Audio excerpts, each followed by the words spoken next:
नमस्कार बच्चों, मेरे YouTube चैनल और लाइफ चेंजर में आपका बहुत बहुत स्वागत है। आज हम कक्षा 10वीं के अध्याय 16 आंकड़ों का विश्लेषण इसके अंतर्गत हम जानेंगे बहुलक अर्थात मोड के बारे में।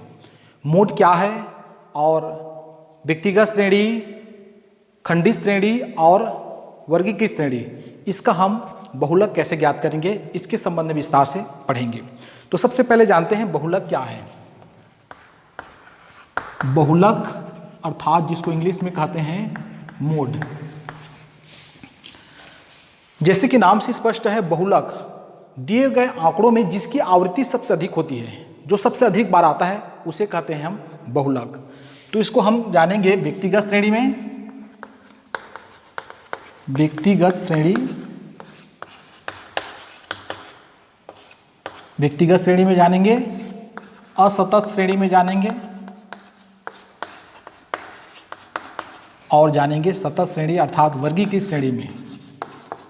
वर्गीकृत सतत श्रेणी, इसमें हम जानेंगे। तो सबसे पहले जानते हैं व्यक्तिगत श्रेणी में बहुलक कैसे ज्ञात करते हैं। व्यक्तिगत श्रेणी में इस प्रकार से आंकड़े दिए रहते हैं 3, 4, 6, 5, 4, 3, 4। यहाँ कुछ आंकड़े दिए हुए हैं 1, 2, 3, 4, 5, 6, 7, ये आंकड़े दिए हुए हैं। इसमें देखते हैं सबसे ज़्यादा कौन आया है। तो 4, 1, 2, 3, 4 अधिकतम 3 बार आया है, तो हम कहेंगे चूंकि 4 की आवृत्ति अधिकतम 3 बार हुआ है, अतः यहाँ बहुलक 4 होगा। तो ये हो जाएगा बहुलक बराबर 4। तो व्यक्तिगत श्रेणी के लिए किसी प्रकार से कोई सूत्र नहीं है, आपको जिसकी आवृत्ति सबसे अधिक होगी वही बहुलक कहलाएगा। अब दूसरी बात हम करते हैं असतत श्रेणी के। असतत श्रेणी की समझने के लिए इसमें भी एक हम ले लेते हैं। मान लो कोई ये x है और ये f है, 5, 4, 3, 8, मान लो कोई आंकड़े हैं, इसमें हम बारंबारता ले लेते हैं 4, 3, 8, 3। यहाँ पर देखिए 5 की आवृत्ति 4 बार हुआ है, 4 की आवृत्ति 3 बार हुआ है, 3 की आवृत्ति 8 बार हुआ है और 8 की आवृत्ति 3 बार हुआ है। यहाँ पर 3 की आवृत्ति सबसे अधिक 8 बार है, तो हमें ये बारंबारता को देखना है। सबसे अधिक 8 बार हुआ है, अतः बहुलक 3 होगा। चूंकि तो यहाँ लिखेंगे चूंकि 3 की आवृत्ति अधिकतम 8 बार हुआ है, इसलिए यहाँ बहुलक 3 होगा।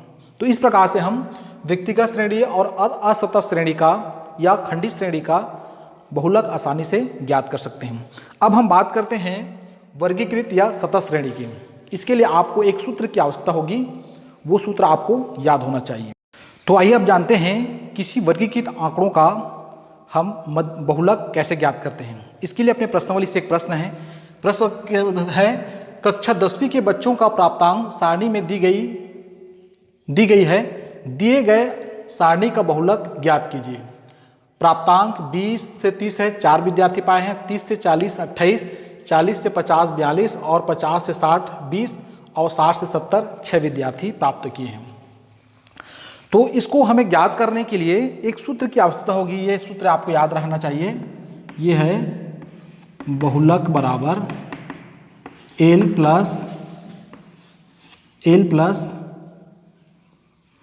F1 माइनस F0 अपान 2F1 minus F0 minus F2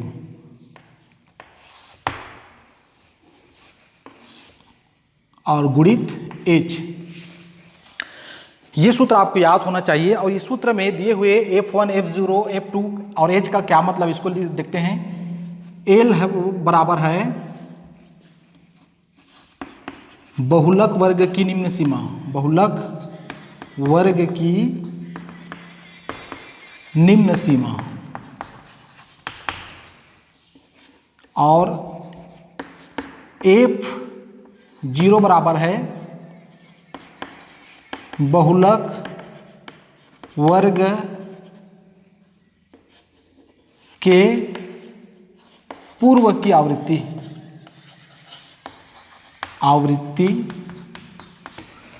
और F1 है बहुलक वर्ग की आवृत्ति आवृत्ति या बारंबारता, और F2 बराबर है बहुलक वर्ग के बाद की आवृत्ति और H बराबर है बहुलक वर्ग की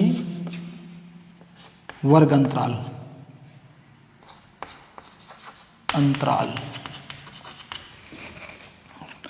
तो ये सूत्र आपको याद होना चाहिए। साथ ही साथ इसमें L, F0, F1, F2 और H का क्या मतलब है ये आपको पता होना चाहिए। इसके बाद हमें देखते हैं बारंबारता में सबसे अधिक आवृत्ति किसकी है? 42। तो बहुलक वर्ग की आवृत्ति हो जाएगा 40 से 50, ये याद रखना है। सबसे ज़्यादा आवृत्ति या बारंबारता किसकी है? 42। तो 42 की सीध में देखते हैं तो ये 40 से 50, तो इसको हम कहेंगे बहुलक वर्ग कहेंगे। तो यहाँ पर हो जाएगा बहुलक वर्ग बराबर होगा 40 से 50। अब यहाँ पर हमें देखना है L का मतलब क्या है। L बराबर कितना हो जाएगा? L क्या है? बहुलक वर्ग की निम्न सीमा। तो बहुलक वर्ग की निम्न सीमा क्या हो जाएगा? 40। तो L बराबर हो जाएगा 40। और F0 की बात करते हैं। F0 मतलब है बहुलक वर्ग के पूर्व की आवृत्ति। 40 से जस्ट पूर्व क्या है? 28। तो F0 बराबर हो जाएगा 28। F1 बराबर हो जाएगा बहुलक वर्ग की आवृत्ति मतलब 42, और F2 बराबर हो जाएगा बहुलक वर्ग की बाद की आवृत्ति मतलब 20, और H का मतलब हो जाएगा बहुलक वर्ग की वर्ग अंतराल, और 40 से 50 मतलब 10 है। तो इन मानों को सूत्र में रखते हैं तो ये हो जाएगा बहुलक बराबर L plus F1 minus F0 अपान 2F1 minus F0 upon minus F2 और गुणित H, इसमें मान रखते हैं। तो बहुलक बराबर हो जाएगा, बहुलक बराबर L का मान है 40 प्लस F1 का मान है 42 माइनस F0 का मान है 28, 2F1 का मान है 42 गुणित 42 हो जाएगा, माइनस F0 का मान है 28 माइनस F2 का मान है 20 और H का मान है 10। आगे हल करेंगे तो 40 प्लस 42 में 28 घटा देते हैं तो ये हो जाएगा 14 बटे, इसको हल कर देंगे 42 दूनी 84 हो जाएगा, 84 इन दोनों को जोड़ देते हैं तो ये हो जाएगा 48, इसमें 48 घटा देते हैं तो ये हो गया 6 और ये हो जाएगा 7 में से 4 गया तो 3, तो ये हो जाएगा 36, ये हो जाएगा 36। हम 10 का गुणा कर देते हैं तो हो जाएगा 140, और आगे कटा सकते हैं 40 प्लस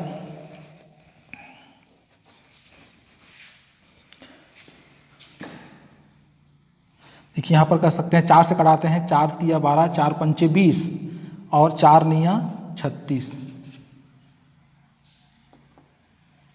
4 निया 36 हो जाएगा। 35 में 9 का भाग देते हैं तो ये प्राप्त हो जाएगा 4 तिया 12, 4 पंचे 20, 4 निया 36। 35 में हम अगर 9 का भाग देते हैं तो 9 तिया 27, 7 7 14 है, ये हो जाएगा 8 हो जाएगा, 10.0 कर देते हैं, 9 8 72 हो जाएगा, पुनः 8 आ जाएगा, 9 8 72, ये अशांत रहेगा तो 3.88 कह सकते हैं, 3.88। इसको जोड़ देंगे तो ये हो जाएगा 43.88, 43.88 मध्य बहुलक हो जाएगा, बहुलक बराबर 43.88। इस प्रकार से हम सूत्र की सहायता से दिए हुए वर्गीकृत श्रेणी का बहुलक आसानी से ज्ञात कर सकते हैं। मुझे आशा है कि आप सभी को समझ में आ गया होगा कि बहुलक क्या है किसी व्यक्तिगत श्रेणी, असतत श्रेणी या वर्ग की श्रेणी का बहुलक हम कैसे ज्ञात करते हैं, आपको अच्छी तरह समझ में आ गया होगा। यदि ये वीडियो आपको अच्छा लगा होगा तो मेरे चैनल को सब्सक्राइब अवश्य करें। धन्यवाद।